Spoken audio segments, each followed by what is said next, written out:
Salve, salve família, aqui quem fala é o Lutz do canal Cortes Podcast e no meu primeiro mês monetizado eu já fiz $3.000 dele. Então se você quer ganhar dinheiro com internet e YouTube sem nem precisar aparecer, confere o primeiro link na descrição. Né? Eu percebo, eu doso meu sono toda noite com esse anelzinho aqui. Como assim? Esse anel, ele me fala, né, todo o meu fluxo do sono, o que aconteceu no meu sono. Vou te mostrar aqui um gráfico. Ele fala exatamente quais foram as fases do meu sono, se eu tive mais sono REM, menos sono REM, etc e tal. Como que ele pega isso? Ele pega pela pele, pelo seu movimento, pelo seu batimento cardíaco. Ó, essa noite aqui, eu tive 1h03, 17% da minha noite foi sono REM. Dormi 6 horas, tive 2 horas de sono profundo e 1h03 de sono REM. Geralmente, quando eu tomo cafeína pesada, eu tenho menos de 49 minutos, 47 minutos de sono REM. Quando eu passo de 50 minutos de sono REM, eu tô inteiro. Quando eu tenho menos de 50 minutos de sono REM, eu já fico meio zoado durante o dia. Quando eu tenho menos de 40, cara, acabou meu dia. Como é que isso te ajuda na vida prática, essas informações? Na verdade, me ajuda a entender o que atrapalha o meu sono. Mas, por exemplo, a análise ela é retroativa, ela não é proativa. Eu vou explicar o que eu quero dizer com isso. Eu não olho quanto eu dormi de manhã e falo assim, e hoje o dia ferrou. Eu não faço isso, que isso é um efeito nocebo, né? Então, se eu fizer isso, putz, cara, não tive nada de rezo à noite, putz, já tô me sentindo mal, gente, eu vou desmarcar minha agenda. Não faço isso. Porque, querendo ou não, cara, nossa mente ela é muito vulnerável. Então, se eu fizer isso, eu vou fazer um efeito nocebo. Então, quando eu percebi que eu não dormi bem, eu não vejo no dia. Eu vejo só no final do dia. Eu não vejo no dia, porque senão eu fico preocupado. Paranoico. Paranoico. Então, o que eu faço? Eu pego os dados de observação. Eu tenho um diário que eu anoto toda vez que eu acordo qual é o lado da narina que está dominante. Eu anoto qual é a minha energia. Eu anoto o tempo de retenção. Eu anoto um monte de coisa. Como assim lado da narina? A narina, sempre tem uma narina dominante. Narina esquerda e narina direita. Sempre, todas as horas do seu dia, você vai ter uma narina que está dominando e outra não. E os tântricos diziam que o único dia que as suas duas narinas vão estar simétricas é o dia do seu nascimento e o dia da sua morte. Mas sempre, aí vamos passar para a medicina moderna, medicina que vocês estão acostumados. A medicina moderna fala-se um ciclo fisiológico. Existe um ciclo nasal fisiológico. A cada 1h30, entre 1h30 até 3 horas, nós vamos alternando qual é o nariz que está dominante. Como qual é o nariz que está dominante? O nosso nariz ele é inteiro revestido por um tipo de vaso sanguíneo que é um tecido que a gente chama de tecido erétil. Assim como o pênis, que ele pode ficar pequeno e você tem uma excitação, ele triplica de tamanho, eu acho que o nariz, eu não tenho quantificação de quanto ele dobra ou não dobra, mas o nariz ele consegue ficar completamente desobstruído e ele consegue ficar completamente obstruído só com esse tecido erétil. Inclusive, muitas pessoas consideram o nariz um órgão sexual secundário. Então o nariz ele fala pra você como tá seu sistema nervoso autônomo. Lembra aquele sistema que eu falei que é automático? O nariz ele conta pra gente como ele tá. Quando você tá com o seu sistema parasimpático muito ativo, o seu nariz enche de sangue e você respira pior. Você tá com o simpático ativo, ele abre. Então existe um ciclo no nosso sistema que vai sempre deixar um dos lados da narina mais dominante e o outro menos dominante. E aí tá o equilíbrio entre o sistema simpático, o sistema de luta ou fuga, parasimpático, sistema de relaxamento, digestão e etc. Então, quando você tem o equilíbrio entre esses dois sistemas, depende de qual está mais ativo e qual está menos ativo, você tem um lado mais aberto, outro lado mais fechado. E isso, aí já vem a medicina milenar, dizia muito quais são as atividades que a gente está mais propícios para realizar nesse dia. Quando você está com o lado esquerdo mais aberto, você está com o lado yin mais aberto, o lado mais feminino, o lado ida. Lado yin pela medicina chinesa, lado ida pela medicina ayurvédica. E o lado feminino pela nossa análise ocidental. Então o lado feminino, o lado lunar, é o lado onde você está mais sonhador, mais abstrato, mais voltado ao inconsciente. Você está mais focado, por exemplo, quando você acorda no meio da noite, está sonhando, geralmente seu lado esquerdo está mais ativo. Quando o seu lado direito da narina está mais dominante, ele está mais aberto, porque o outro está mais fechado, com tecido erétil, você está mais racional, você está um pouco mais... com poder de decisões mais aritmético, você está mais voltado para atividades que tenham conotações mais aritméticas. Então, isso provavelmente está relacionado, e tem um trabalho científico muito interessante com isso, mostrando que quando você está com um lado do nariz mais aberto, o hemisfério cerebral contralateral está mais funcionante, Uhum. digamos assim, ou mais irrigado. Então existe uma conversa desses sistemas. Eu falo muito sobre o nariz, porque o nariz, na verdade, ele é uma espécie de diagnóstico interno. Olha pro nariz, o que está acontecendo com o nariz, você sabe o que está acontecendo no sistema autônomo. Então o nariz, ele conversa com a gente, ele fala para nós o que está acontecendo.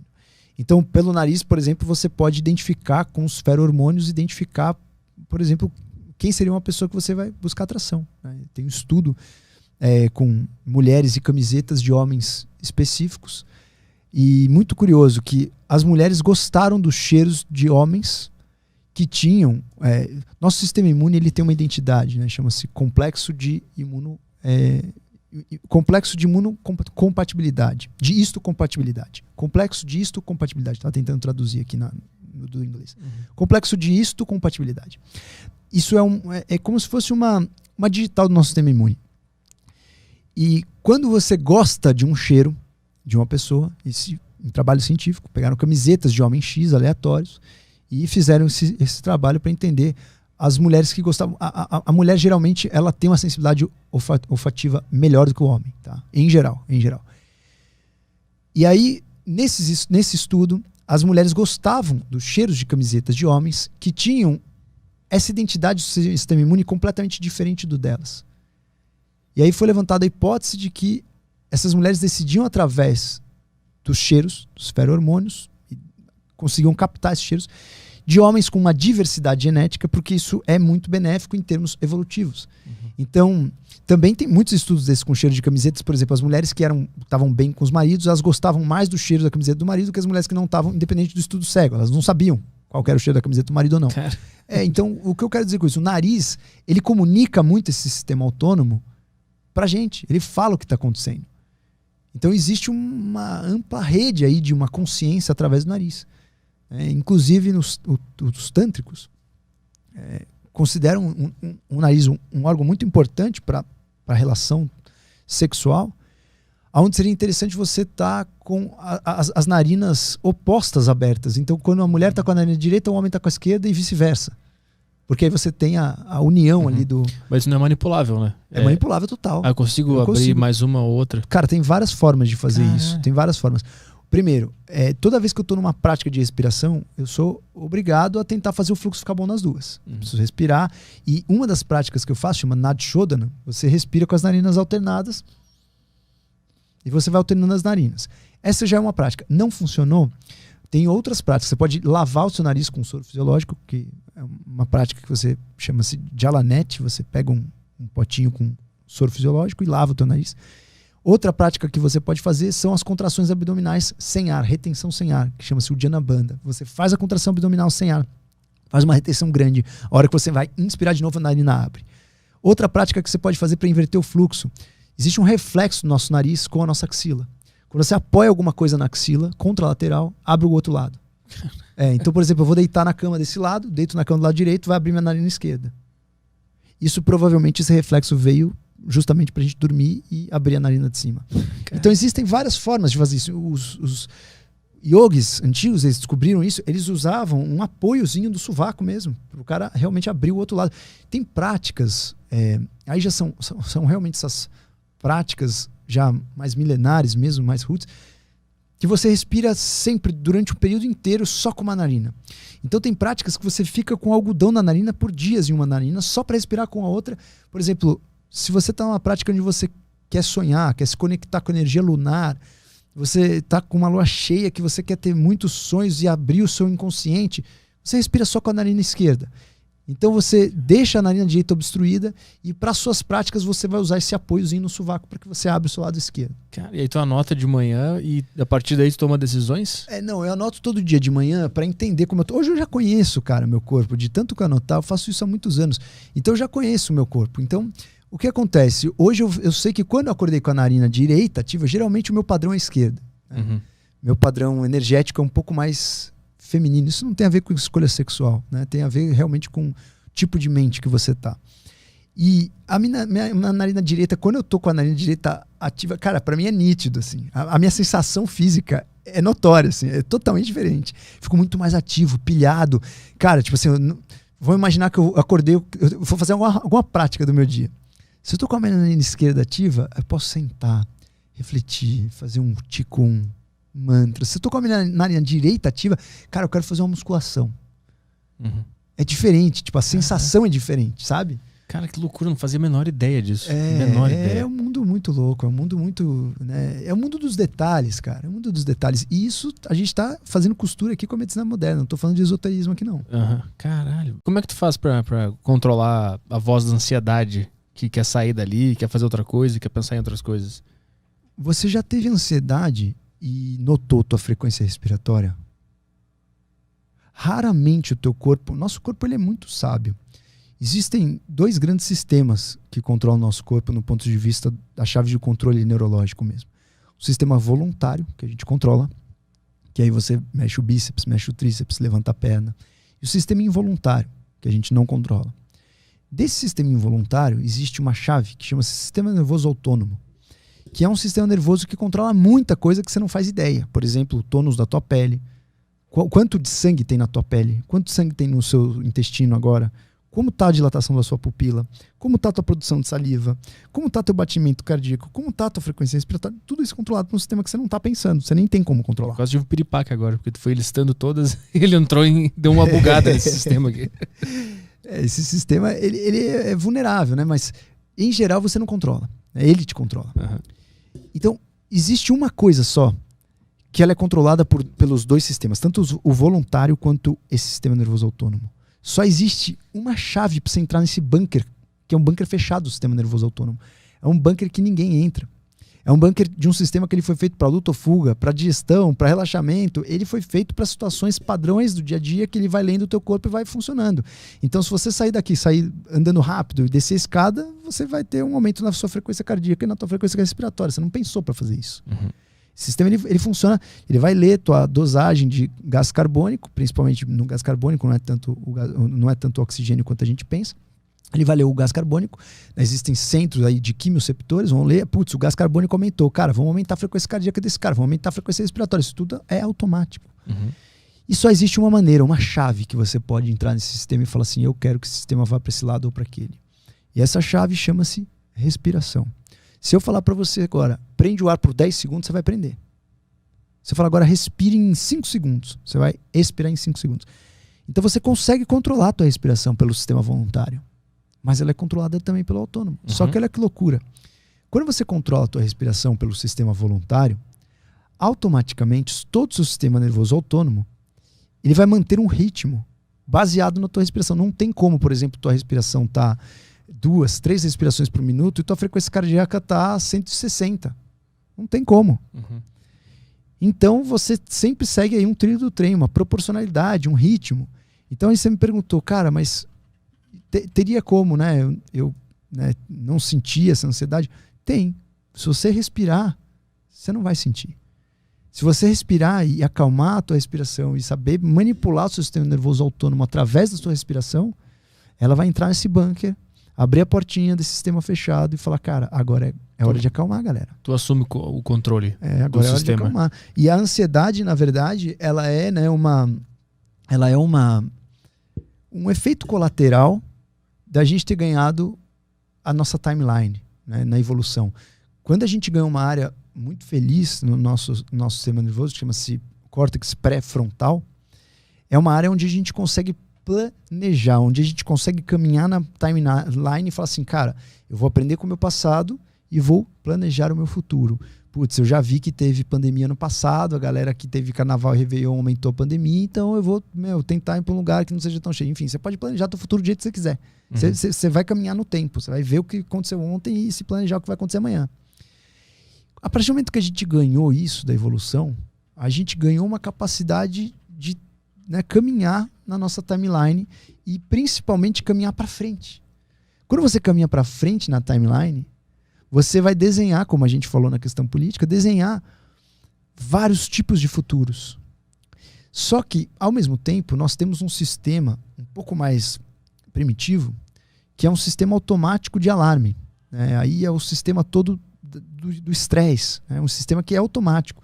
Isso o Walter Cannon começou a estudar, né? Teve um artigo em 1945, se eu não me engano, que ele começou a entender que existe uma resposta muito característica sempre quando a gente fica em perigo.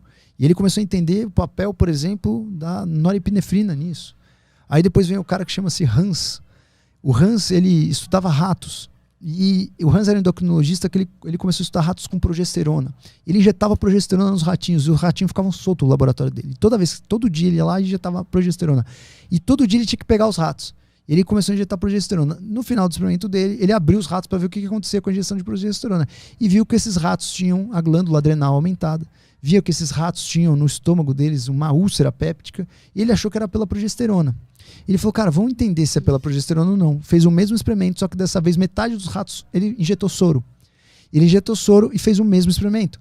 E aí ele viu depois desse tempo que os ratos também tinham úlcera. Também tinham glândula adrenal aumentada. E aí ele falou, bom, provavelmente isso não foi pela progesterona. E aí ele descobriu e narrou a resposta ao estresse. Então, nós temos aí a junção do Cannon com Hans, descobrimos uma resposta que chama-se estresse. E o estresse é uma resposta automática para um perigo que você tem que enfrentar. Existe um porquê você ter o estresse, né? Você libera glicocorticoide, libera norepinefrina para você poder lutar, para você poder lidar com o estresse, sentir menos dor, para você estar com todo o sangue no teu músculo e sair o sangue da pele, sai o sangue do intestino, vai o sangue pro músculo. Existe uma resposta que vai otimizar o teu sistema no caso de uma luta ou no caso de uma fuga. E aí o Hans também contribuiu falando as fases do estresse. Né? Você tem primeiro a fase do estresse, que é o alarme, depois você tem a resistência e depois você tem a exaustão. E aí ele descreveu essas fases. Então, quando a gente ganhou esse sistema ele veio mais primitivo, esse sistema é um sistema automático, nós tivemos um bug aí no sistema. Porque é o seguinte, ao mesmo tempo que eu tenho um alarme para o estresse, que é um alarme que ele liga toda vez que eu tenho que lutar ou fugir, dessa vez o Papai do Céu nos deu uma timeline. Eu posso imaginar vários futuros. Quando você junta as duas coisas, agora eu posso imaginar um futuro e ter uma resposta do estresse verídico, como se eu precisasse lutar só com a imaginação. Então isso foi um bug do sistema, que a gente não corrigiu ainda. Então eu posso imaginar amanhã o meu outro candidato ganhando e eu vou ficar tenso. Mas e quando isso vira crônico, quando a pessoa não está imaginando conscientemente algum cenário e mesmo assim está estressada ou ansiosa, né? Porque tem alguma parte da mente que está trabalhando automaticamente sozinha, imaginando esse cenário sem que eu saiba. Isso seria o estresse crônico, a ansiedade crônica? Não, na verdade, você não está fazendo isso de forma voluntária, mas ela está na sua consciência. Se você parar para deitar ali, você vai sentir medo de várias coisas. É isso que faz um bom terapeuta. Né? Ele vai tentar descobrir isso. Tirar o que está acontecendo, o que está pensando aí que tu não sabe. Exatamente. Né? Então virou automático o negócio, né? Não digo automático, né? Ele está ali na tua cognição, só que você não consegue ter acesso a isso. Né? Ele está na tua cognição, está ali. Mas por que ele está pensando em coisas e se defendendo desse futuro? Ele está tentando antecipar para você sobreviver, falando, cara, vou pensar em todas as hipóteses que eu não posso ficar sem isso, não posso ficar sem aquilo. E se amanhã chover? E será que eu levo o guarda-chuva? Cara, e se amanhã fizer sol? Será que eu saio de blusa? Né? Óbvio que a gente pegou situações rotineiras, mas, cara, e se amanhã você não tiver mais podcast? Se o podcast acabar? Então, enfim, tem várias situações que você vai ficar imaginando e o tempo inteiro. E aí vai basear muito, assim, como é a tua alquimia? A tua alquimia é mais para o momento presente ou a tua alquimia é mais sempre para pensar no momento futuro? Por isso que vale a gente implementar no nosso dia a dia sempre práticas de rotina para estar no momento presente. Aí, assim, sempre aquela história, né? Entre o que vai diferenciar o remédio e o veneno é a dose. Então, muitas pessoas também querem estar só no momento presente. Né? Vou imaginar uma pessoa que não para de usar drogas, por exemplo, para esquecer. Ela quer sempre estar naquele momento presente, aquela recompensa presente. Esquece o momento. Então, assim, uma coisa que eu sempre falo. O momento futuro, ele foi um presente que a gente ganhou da evolução. Não dá para você simplesmente negar o momento futuro e falar, não, você tem que viver o presente, esquece o futuro. Não é assim. A gente ganhou o futuro para estar aqui. Ganhou o futuro para você pensar no futuro. Ganhou o futuro para você poder planejar. Vou entrar na faculdade e me formar daqui 6 anos. Vou me formar daqui 11 anos.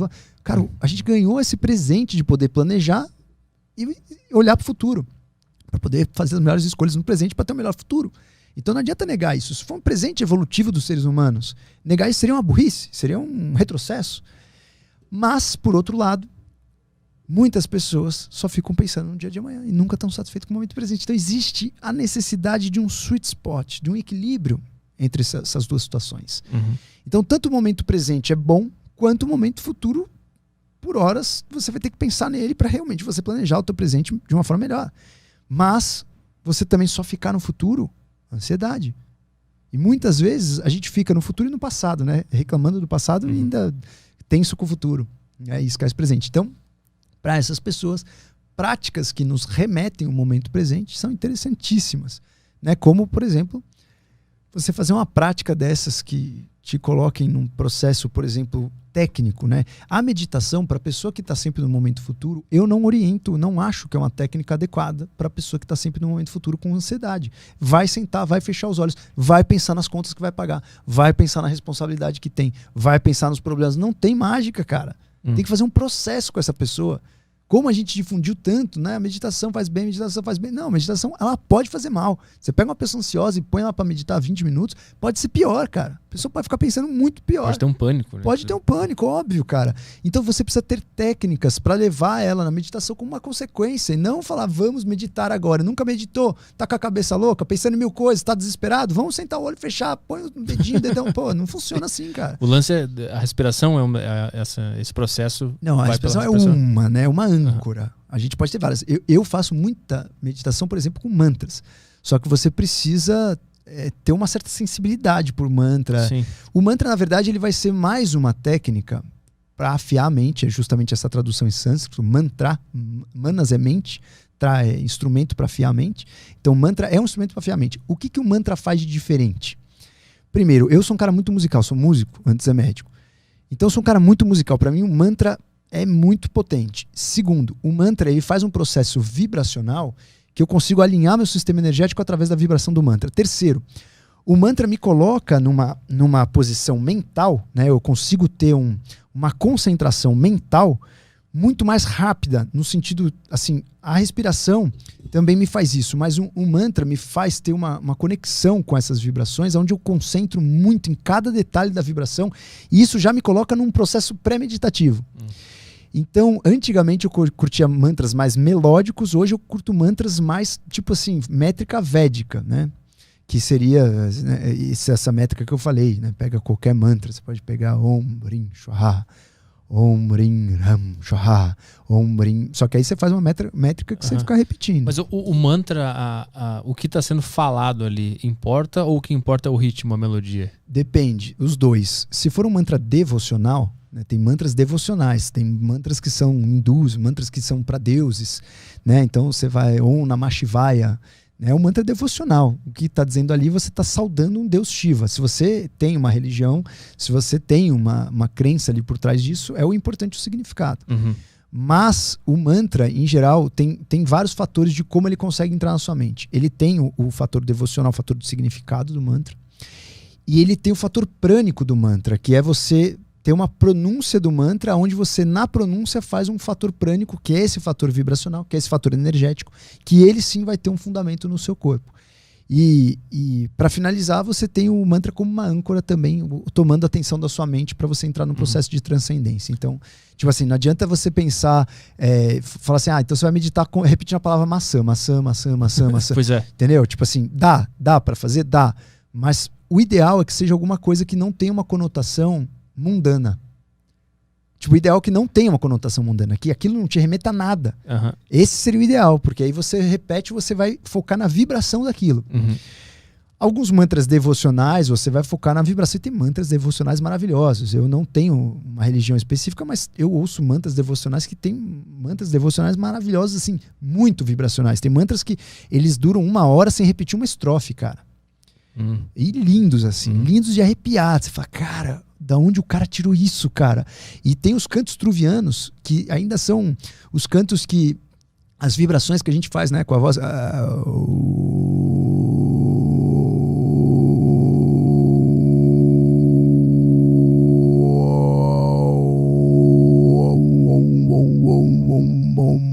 Que ele já é muito mais grave e esse som não vem da boca. Eu já meditei com um desses no YouTube. Tem um assim. Cara, isso é fantástico. Então ele vem, da garganta, um canto truviano. Os truvianos descobriram isso. Quando eu descobri o canto truviano, cara, eu falei, nossa, isso é mágico, cara. Primeira vez que eu ouvi assim, e eu vi um canto truviano com uma música eletrônica. Eu falei, cara, esse DJ é um gênio, velho. A tua relação com a morte mudou depois de viver tudo isso? Cara, mudou a relação com a morte e com a vida, né? Eu acho, cara. A relação com a vida mudou muito. Mudou muito, assim, né? Você vê o ciclo de muitas pessoas, você conviver, você vê você entendeu o que o ser humano é capaz, cara. Isso me fez refletir muitas coisas. Até onde o ser humano pode ir, tipo, em tudo, todos os aspectos, né? Então, peguei muitos casos, assim, de adolescentes, né? Já peguei casos de adolescentes agressivos que assaltavam ali na Santa Efigênia, que eles entravam depois de apanhar de alguém, etc. Eram crianças que me chocavam muito, porque eram muito agressivas mesmo, assim. Tipo, foi uma coisa que me marcou muito. E aí eu fiquei refletindo, né, sobre quanto é importante a gente cuidar para que uma criança dessa não tenha estímulos para chegar nesse ponto, sabe? Tanto com drogas, quanto com educação, quanto com uma formação. Então, assim, eu refletia todos os dias, muitas vezes, cara. E eu acho que talvez uma das minhas maiores lições disso tudo foi que nesses 2 anos, nessa época aí que eu fiquei na Santa Casa de rodava em trio, né? Era uma época muito extenuante, assim, da vida, muito desgastante. E a gente rodava em trio, era eu, o Rodrigo, o outro Rodrigo e a Alessandra. Eram nós 3. E a gente fazia, né, sempre junto, tudo junto, plantão junto, tudo junto. E o estresse é tão grande, você viver com aquilo, lidar com aquilo, aí tem hierarquia, aí você não dorme, privação de sono, você dorme 2 vezes por noite, cara, é uma loucura. O clima que você fica é como se você estivesse numa guerra do Vietnã, assim. Você muitas vezes está muito pior que o paciente. Tanto de cabeça, quanto de cansaço, quanto de fome, quanto de fisionomia. Mas por que isso é assim? Não devia ser o contrário? O médico não devia estar completamente saudável? Não, cara, o médico nunca é saudável, raramente o médico é saudável, cara. É assim porque criou-se essa cultura. E cultura para destruir, sim, vão séculos, entendeu? Então criou-se essa cultura, é assim. Já melhorou, existem algumas regras, tipo, precisa ter pós-plantão. Na minha época não tinha pós-plantão. Aquela gastrectomia que eu fiz de emergência no hospital, eu acabei a gastrectomia, 6 e pouco da manhã, peguei o carro, fui para outro hospital operar o cara com câncer. Na mesma sequência, bum, vambora. E eu já tinha trabalhado o dia inteiro, então 36 horas no ar. Então, assim, nessa época era muito extenuante, a rotina muito desgastante. E vendo isso, vendo o pior e o melhor do ser humano, vendo curas e mortes, vendo casos assim, de atrocidades, o lado sexual complexo do ser humano. E nesse contexto, esse meu companheiro aí de residência, que era o Rodrigo, ele ficou viciado em fentanil. Fentanil é uma droga que é semelhante à morfina, só que ela é 100 vezes mais forte que a morfina. E ela dá um efeito tipo de uma heroína. E é muito comum as pessoas no hospital ficarem viciadas em opioides, principalmente a galera mais da anestesia, que vicia mais porque eles usam mais, sabem usar mais. E esse cara, que era brotherzaço, assim, e ele era meu companheiro, né, de todas as horas, viciou em fentanil. E fentanil, assim, não existe uso recreativo. Né? Pra você ter uma noção, chega um cara com a fratura exposta, o cara tá... Você faz fentanil, o cara faz... começa a rir. Cara... De tão prazerosa que é a sensação. Né? E aí, nessa época, ele ficou viciado, a gente demorou pra entender, pra descobrir, né? Ele sumia no meio do plantão, aí voltava meio com uma cara estranha, pálido pra caramba, tipo, todo se coçando, assim. Cara, meio com alteração de consciência, uma pupila, miótica, pequena pra caramba. Cara, o que o Rodrigão tá aprontando, cara? Aí, depois de um tempo, o negócio degringolou. Tipo, ele usava tanto que ele começou a roubar. Descobriram, né, o que estava sumindo o fentanil na sala do trauma, começaram a trancar. As pessoas perceberam que estavam dando falta. E aí ele começou a aspirar do próprio paciente. Então o paciente na UTI tomando fentanil, ele aspirava do paciente. É uma droga que não existe uso recreativo. Se você usar sabendo o que você está usando, você já viciou. E o vício é praticamente assim, existe uma estatística, né, de não sei quantos %, mais de 50% morre em 3 anos, etc. E aí o Rodrigão, cara, degringolou nesse vício, ficou o resto do ano todo nisso, e a gente, né, amenizando a situação para ele não ser pego, para ele não ser expulso da residência. E ele no psiquiatra, tentando tratar, e etc. Aí, cara, acabou a residência, ele ia fazer cirurgia plástica, desistiu, começou a fazer endoscopia, porque o psiquiatra dele orientou, falou, cara, você não pode ir para carreira cirúrgica mais, você não pode ter acesso à droga, você pode ver a droga. E ele foi fazer médico de família na Bahia. Aí um dia ele achou a sala da endoscopia que tinha opioide. Aí voltou a usar, etc. Bom, enfim, moral da história, ele teve uma overdose e morreu de parada cardíaca, que era a dose tóxica é muito próxima da dose prazerosa e cada vez mais você vai precisando aumentar a dose até chegar numa dose que dá depressão respiratória. E aí eu perdi esse cara aí, que foi o brotherzaço desses 2 anos nesse vício, né? E quando isso foi acontecendo, cara, eu coloquei tudo no liquidificador, assim, né? O tamanho, né, o tamanho da intensidade da experiência que eu vivi ali, o tamanho da violência que existe, né, entre nós seres humanos, né, e da nossa, e foi nessa época, assim, foi quando eu pude testar todas as minhas teorias evolucionistas, que eu já estudava muito evolução, que realmente nós somos um animal melhorado, cara. Nós somos um animal melhorado. Às vezes a gente se endeusa e acha que o ser humano é alguma coisa a mais do que... Cara, nós somos um animal melhorado em alguns aspectos. Mas tem muitos comportamentos, muitas atitudes muito parecidas com os animais. E isso foi uma experiência muito forte para que eu conseguisse tirar muitas conclusões em relação a valorizar a vida, em relação a olhar tudo com 360, né? Tentar não julgar, tentar olhar num olhar tão observador, ser aberto mesmo, ser um eterno curioso e tentar sempre ampliar meu nível de consciência para entender além da situação. Porque a morte do Rodrigão pelo fentanil foi uma coisa muito chocante para mim. Tipo assim, cara, o estresse foi tão grande, o peso tão grande, que a alquimia do cérebro do cara levou um cara que era brilhante a se destruir, sabe? Então, a gente começa a respeitar o quanto as substâncias podem mandar na sua vida, o quanto você não é dono totalmente das coisas que acontecem com você. Depende dos estímulos que você recebeu, depende um pouco da tua genética, depende da sua cultura, depende das suas crenças, do que você comeu hoje no café da manhã, do café preto que você tomou. Cara, depende de tudo. Então a gente tem a falsa impressão que a gente vive um livre-arbítrio completo, mas não é bem assim. Não é bem assim.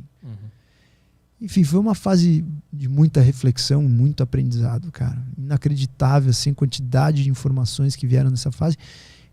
Eu também sou uma pessoa muito observadora, assim. Eu gosto muito de né, qualquer lugar que eu vou, eu observo muito, aprendo muito. Eu sou muito aberto a aprender, né? Por essa questão de não me colocar numa posição de sabedoria, nem me colocar numa posição de que eu sei mais do que alguém, ou de que uma outra pessoa que não tem uma opinião igual a minha não possa me ensinar. Então, eu sou muito aberto, então eu aprendo muito. Então, nessa fase, cara, vendo muitos pacientes, todas as pessoas, elas são um potencial professor, né? Todas as pessoas podem te ensinar muito. E, às vezes, as pessoas que menos falam são as que mais ensinam. E quando você atende muitas pessoas, quando você vê muitas pessoas, agora nessa minha fase da vida, eu devo ver, sei lá, 1.000 e poucos pacientes ano. Cara, já cheguei a ver 1.500 pacientes ano. É muita gente. Então, você acaba tendo informações. O nosso cérebro, a neuroplasticidade, faz com que você tenha informações muito específicas sem saber de onde elas vieram. Esse fato com o teu amigo foi o que te fez procurar esse lado espiritual, de meditação, respiração, as práticas milenares ou não? Não, já tinha esse lado espiritual. O lado espiritual, né, dessas práticas, etc., ele começou já na faculdade. Né? Quando eu comecei a reparar nessas questões do cansaço, foi a diferença de ambientes e saber que tinha algo a mais do que simplesmente ingestão calórica em relação a teu bem-estar. Então eu começava a me sentir mal em alguns lugares e bem em outros lugares, eu não sabia o porquê. Os hospitais, em geral, têm uma energia muito pesada. E aí, toda vez que era dia de hospital, eu ficava muito cansado. E eu comecei a tentar entender isso. Saquei. Então, os hospitais têm uma energia muito pesada. Hoje, cara, eu posso transitar no hospital, tirando a UTI me ferra. A UTI é uma delícia, é um dos lugares onde você pode estudar mais a medicina. Fantástico. As pessoas que fazem... Eu já dei plantão de UTI, tipo assim, uma coisa maravilhosa, assim. Você põe todos os seus conhecimentos em práticas e realmente o seu conhecimento faz diferença na vida da pessoa ali. Porque se você fizer qualquer coisa errada, a pessoa está entre a vida e a morte. Mas a UTI é um ambiente muito pesado. Eu acho que justamente por essa passagem, para a pessoa estar meio aqui, meio lá, existe uma carga energética muito grande ali, cara. Né? Você vai num berçário, pô, maravilha. Você vai numa UTI, cara, você sai assim, pô, parece que você está carregando umas 3 pessoas nas costas, cara. Então, eu comecei a reparar nisso de um ponto de vista totalmente observador, assim, né? Não religioso, um ponto de vista aberto mesmo. E eu comecei realmente a perceber que existiam coisas que, como eu sempre falo, a ciência está aí para provar que as teorias não são verdades, para tirar algumas teorias que a gente acha que são verdades, né? Para questionar as teorias que a gente tem, mas não tá para provar tudo. A gente prova uma parcela das coisas. A gente prova nem 10% do universo. Os outros 90%, eles não estão na ciência, mas existem. E a ciência ela serve justamente para refutar aquelas possibilidades que a gente acredita. Né? Acredito que o cigarro faz bem. A ciência provou que o cigarro não faz bem. Beleza, a ciência provou isso, o cigarro não faz bem. Mas isso não significa que a ciência tenha que provar todas as outras questões do universo. O que não está provado eu não acredito. Não é bem assim. Isso porque não existe nenhuma prova da energia de locais científica, ou existe? Cara, não existe. Algumas pessoas falam que existe isso, mas na real mesmo, evidência científica mesmo, não existe. É uma coisa que tu sente e não tem como saber se é verdade ou não. Mas a gente sente que o ambiente muda o nosso humor. O lance que tem como saber é o seguinte, você tem como... O que diferencia, aí vem um conceito, o que diferencia um sonho de uma realidade? Poderia ser uma alucinação minha isso, né? Podia ser uma alucinação. Eu tenho essa alucinação, encarei que isso é assim, e isso é uma alucinação para mim. Podia ser uma alucinação minha, esquizofrenia. Né? O que diferencia o esquizofrênico do sensível? Né? Então, aí é uma filosofia gigantesca por trás desse tópico, desse tema, mas uma das coisas mais interessantes que a gente pode, né, endossar isso é se existe uma experiência compartilhada em mais de uma pessoa. Né? Enquanto eu só falo e tenho essa experiência, pode ser uma confabulação ou... Enquanto todo mundo sente a mesma coisa que eu, não todo mundo, mas uma parcela das pessoas sentem a mesma coisa que eu, sem que eu tenha influenciado, a gente já começa a pensar que isso possa ser uma realidade. Entendi.